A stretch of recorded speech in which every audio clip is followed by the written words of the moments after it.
السلام علیکم، ہمارے چینل میں خوش آمدید۔ امید ہے آپ سب خیریت سے ہوں گے۔ پلیز ہمارے چینل کو سبسکرائب کریں، لائک کریں اور زیادہ سے زیادہ شیئر کریں، اور ساتھ میں دیے گئے بیل آئیکن کے بٹن پر کلک کریں تاکہ آنے والی ہر نئی ویڈیوز کا نوٹیفیکیشن آپ کو ملتا رہے۔ تیلاب کا راجا۔ سب مینڈکوں نے بوڑھے مینڈک کی اس بات کی تائید کی اور اسے اپنا راجا بنا لیا اور ہنسی خوشی رہنے لگے۔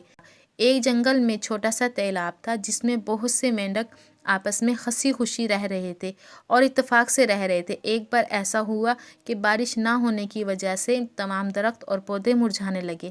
دور دور کے جنگلی جانوروں نے اپنی پیاس بجھانے کے لیے اس تیلاب کا رخ کیا۔ آہستہ آہستہ تیلاب کا پانی کم ہونے لگا اور بہت سے مینڈک ان بڑے جانوروں کے پاؤں کے نیچے آ کر کچلے گئے۔ رہے سہے مینڈک اپنی جان بچانے کے لیے کسی ایسی جگہ جانے کا سوچ رہے تھے، مگر وہاں دور دور تک کوئی تیلاب نہیں تھا۔ ایک دن اسی جنگل میں کسی کالج کے طالب علم پہنچے جنہیں لائبریری میں تجربے کے لیے کچھ مینڈک چاہیے تھے۔ انہیں دیکھ کر تیلاب کے سارے مینڈک ڈر کے مارے چھپ گئے۔ ایک بوڑھے مینڈک نے کہا، ہم میں سے کچھ مینڈک ان کے پاس جا کر ان سے مدد مانگتے ہیں، شاید یہ ہماری کچھ مدد کر سکیں۔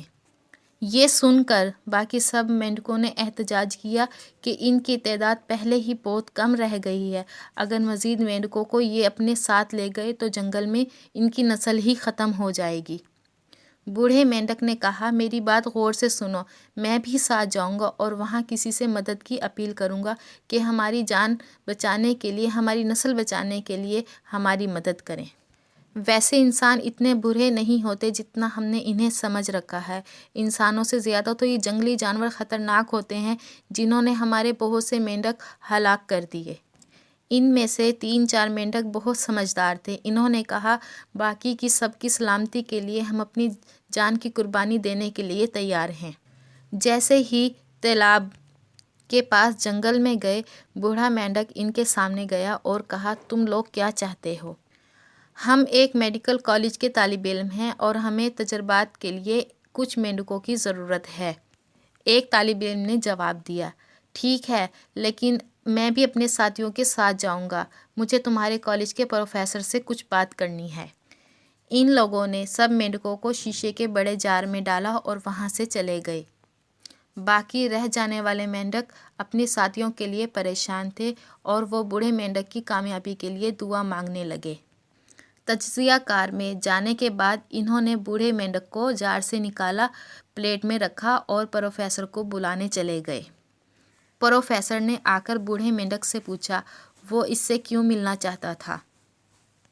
بوڑھے مینڈک نے آنسو بہانا شروع کر دیے اور جنگل میں ہونے والے واقعات سے پروفیسر کو آگاہ کر دیا۔ بوڑھے مینڈک کی بات سن کر پروفیسر صاحب کو دکھ ہوا۔ انہوں نے کہا، ٹھیک ہے، میں تمہاری مدد کرنے کے لیے تیار ہوں، مجھے جا کر پہلے پورے جنگل کا معائنہ کرنا ہوگا۔ یہ کہہ کر پروفیسر صاحب نے ایک شاگرد کو ان مینڈکوں کا خیال رکھنے کا کہا اور خود کچھ ساتھیوں کو لے کر جنگل کی طرف چلے گئے۔ پورا دن گھومنے کے بعد ایک جگہ پر انہیں بڑا سا تیلاب نظر آیا جسے دیکھ کر وہ بہت خوش ہوئے۔ پروفیسر صاحب نے آ کر یہ خوشخبری بوڑھے مینڈک کو سنائی، پھر سارے مینڈکوں کو اپنے ساتھ لے کر تیلاب کی طرف چل پڑے۔ وہاں جا کر بوڑھے مینڈک نے تیلاب میں رہ جانے والے باقی ساتھیوں کو بلایا اور کہا، پروفیسر کی مدد سے انہیں رہنے کے لیے بڑی اور اچھی جگہ مل گئی ہے۔ سب مینڈکوں نے پروفیسر کا شکریہ ادا کیا اور ان لوگوں کے ساتھ اس نئے تیلاب پر چلے گئے۔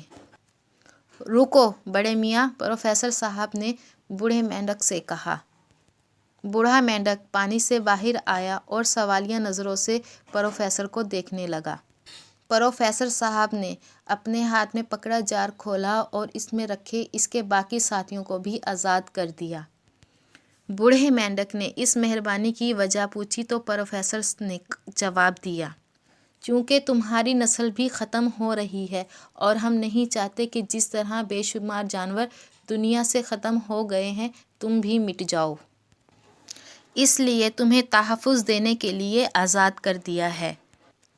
اب ہم یہاں کسی مینڈک کو پکڑنے نہیں آئیں گے۔ یہ سن کر بوڑھے مینڈک نے ایک بار پھر پروفیسر صاحب کا شکریہ ادا کیا اور پانی میں جا کر اپنے ساتھیوں سے کہا، میں نے کہا تھا نا، انسان اتنے برے بھی نہیں ہوتے جتنا ہم نے انہیں سمجھ لیا ہے۔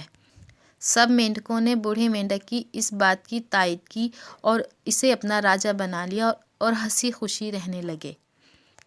امید ہے آپ ہماری اس ویڈیو کو لائک کریں گے اور زیادہ سے زیادہ کمنٹس کریں گے تاکہ ہماری حوصلہ افزائی ہو سکے۔ پلیز ہمارے چینل کو سبسکرائب کریں، لائک کریں اور